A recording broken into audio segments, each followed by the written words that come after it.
নমস্কাৰ। আমাৰ আজি অতি পবিত্ৰ উৎসৱ বুদ্ধ পূৰ্ণিমাৰ দিনা আমি বুদ্ধিবৃক্ষ নামেৰে এখন প্ৰাচীৰ পত্ৰিকা উন্মোচন কৰিছোঁ। এইবাৰ দ্বিতীয় বাৰ্ষিকী হৈছে আৰু দ্বিতীয় বাৰ্ষিকী শোভাযাত্ৰা বহন কৰিছে আৰু যথেষ্ট সহায় সহযোগিতা এইখিনি ক্ষেত্ৰত আমি পাইছোঁ। আৰু আমি যিহেতু বুদ্ধদেৱে জ্ঞানৰ প্ৰচাৰ প্ৰসাৰত অত্যন্ত গুৰুত্ব দিছিলে, গতিকে জ্ঞানৰ প্ৰচাৰ প্ৰসাৰে এক বৃহৎ পুণ্যৰ কাম বুলি আমি ভাবিছোঁ।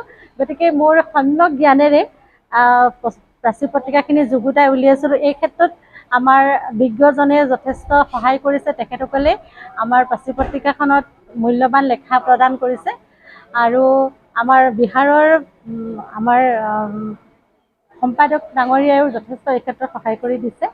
আৰু আমাৰ প্ৰাচীৰ পত্ৰিকাখন উন্মোচন কৰিছে আজি আমাৰ প্ৰধান আচাৰ্য তথা আমাৰ তেখেত সন্মানীয় সংকুল প্ৰমুখ সমাজকৰ্মী গোপাল বৰুৱাদেৱে।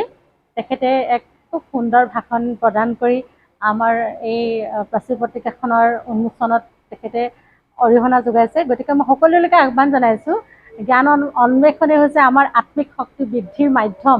গতিকে আমি সকলো জ্ঞান অন্বেষণত আমি অকণমান হ'লেও যদি আমি কিছু কাম কৰোঁ বা আমি চৰ্চা কৰোঁ, নিশ্চয় সকলোৰে কাৰণে খুব ভাল হ'ব।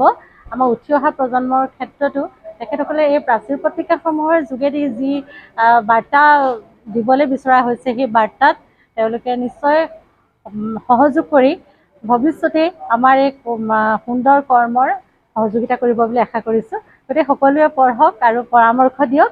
এই যদি সকলোৱে আদৰি লয়, আমাৰ কাৰণে খুব এটা যি কষ্ট কৰিছোঁ সম্পাদিকা হিচাপে সেই সাৰ্থক হ'ব বুলি ভাবিছোঁ আৰু ভৱিষ্যতলৈ এনেধৰণৰ কাম কৰি যাম বুলি মই সংকল্পবদ্ধ হৈছোঁ। ধন্যবাদ।